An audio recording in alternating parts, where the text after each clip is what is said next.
Olá pessoal, nesse vídeo vou contar para vocês como acontece o exame psicotécnico do Detran.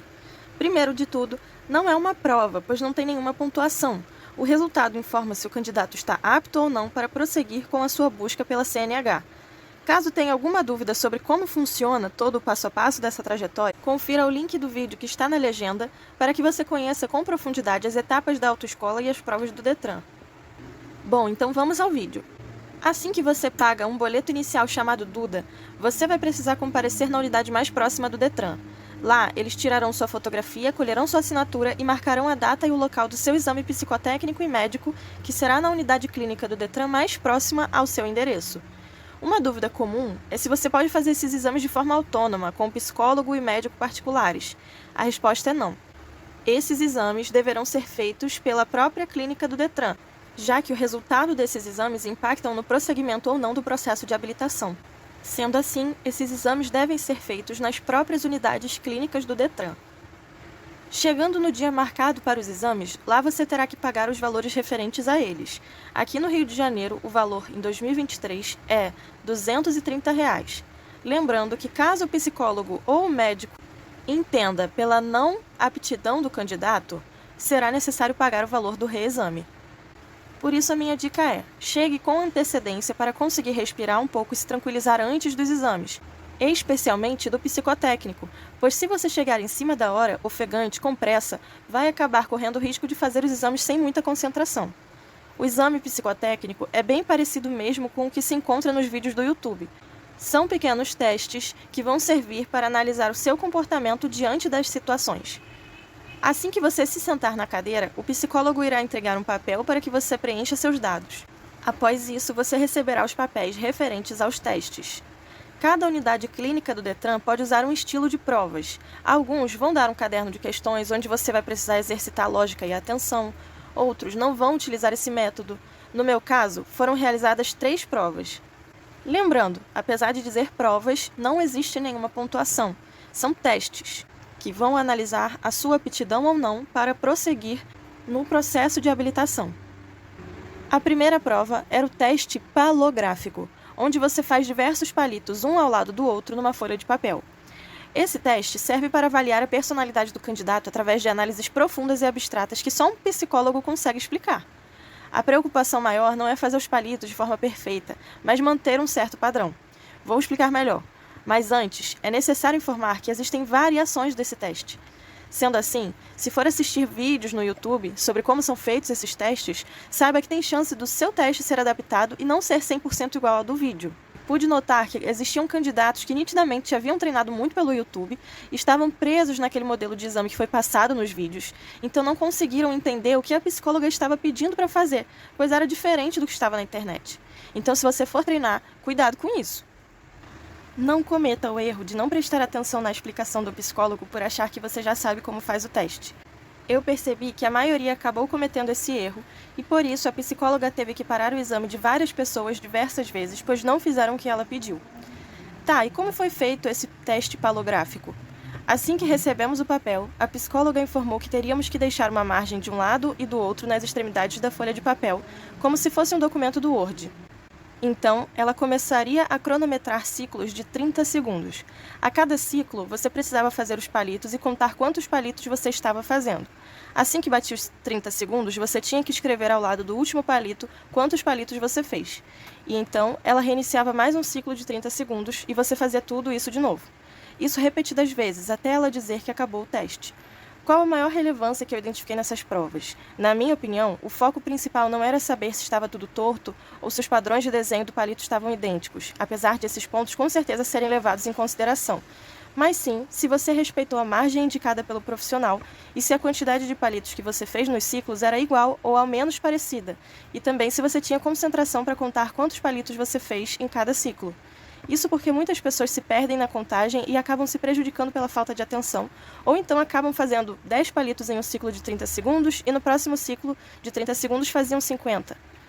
O que não é congruente, pois no mesmo prazo a pessoa fez 40 palitos de diferença. No dia em que fiz o meu exame, a psicóloga estava muito nervosa e estava distribuindo patadas nos candidatos. Era constrangedor de ver. Então, se uma pessoa demorava a entender o que ela queria, se perguntava muitas vezes a mesma coisa, ou então se não fizesse o teste na forma que ela mandou, ela chegava a ponto de gritar com a pessoa. E é aqui que entra um detalhe, pessoal. Se você for uma pessoa exageradamente estressada ou extremamente reativa, você vai acabar se prejudicando não só na vida, como também no exame. Por isso, recomendo fortemente que comece a reconsiderar uma mudança de estilo de vida e comece a ser mais moderado diante das adversidades. Eu realmente não sei se a profissional de fato era estressada por natureza ou se tudo não passava de mais um teste em si, para ver quem tinha controle emocional e quem não tinha. Se estivermos diante da hipótese de que se tratava de mais um teste, com certeza tiveram candidatos que foram considerados inaptos. Isso porque começaram a discutir com ela e gerou uma briga entre eles dentro da sala, pois os candidatos se sentiram ofendidos com a postura difícil da psicóloga e não suportaram se manter no controle. Agora, se estivermos trabalhando com a hipótese de ela realmente ser daquele jeito mais durão, você precisa entender que algumas coisas precisam ser relevadas na vida. Não quer dizer que você deva aceitar que te tratem sem respeito, mas são momentos como esse em que a sua atitude define quem você é. Você não precisa reagir com agressividade para ser ouvido e expor a sua visão. Sabemos que no trânsito existem muitos casos de violência e casos de negligência, e é nítido que pessoas com temperamento violento ou irresponsável não deveriam estar dirigindo nas ruas. Caso você não tenha entendido o principal objetivo do exame psicotécnico, aqui está. É justamente para impedir a incidência de mais casos de violência e irresponsabilidade no trânsito, através dessa filtragem dos temperamentos dos candidatos nesses exames. Até mesmo pessoas essencialmente calmas podem estar sujeitas a estresse. Imagine então pessoas que são naturalmente dispostas a isso.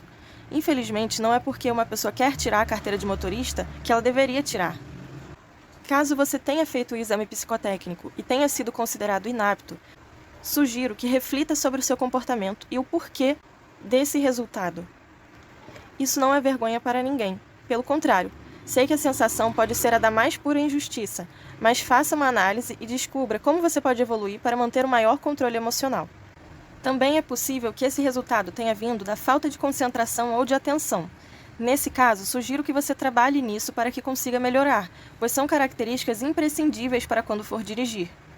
Assim que termina o teste, o psicólogo recolhe as folhas e entrega o próximo teste. No meu caso, foi um teste de memória. A psicóloga pediu para que olhássemos um quadro e decorássemos as figuras que tinham nele por 1 minuto.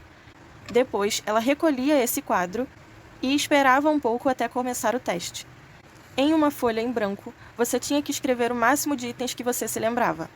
Por último, a psicóloga entregou uma folha com números embaralhados de 1 a 50. Você precisava encontrar esses números na ordem e fazer um risco neles. Não adianta sair marcando qualquer um, pois quando ela for analisar, se ela identificar que o número de valor mais alto que você riscou foi o 45, por exemplo, e perceber que você não riscou os números 17, 19, 43, vai saber que você pulou os números. A ideia é apenas procurar o próximo número quando você já encontrou o anterior a ele e ver qual a quantidade de números na ordem você consegue encontrar. Esses foram os meus testes. Não sei se tiveram outros testes para os candidatos que permaneceram na sala. Sei que existem muitos outros tipos de testes psicotécnicos e a internet está lotada deles, mas você só vai saber como vai ser mesmo no dia. O pulo do gato é prestar muita atenção na explicação do psicólogo no dia. Não vá com a ideia de que você já sabe tudo o que tem que fazer, pois lá pode ser que apareçam testes diferentes ou mesmo adaptados. Então se concentre bem em toda a explicação do psicólogo para não correr o risco de fazer diferente, achando que você já sabe o que deve ser feito. Como você pode ver, são exames simples. Basta ter paciência, concentração e atenção. Pode ser que no seu caso sejam testes parecidos com os meus, ou até que seja um modelo de caderno de questões. O importante é entender que varia muito conforme a unidade clínica do Detran, ou conforme o dia mesmo.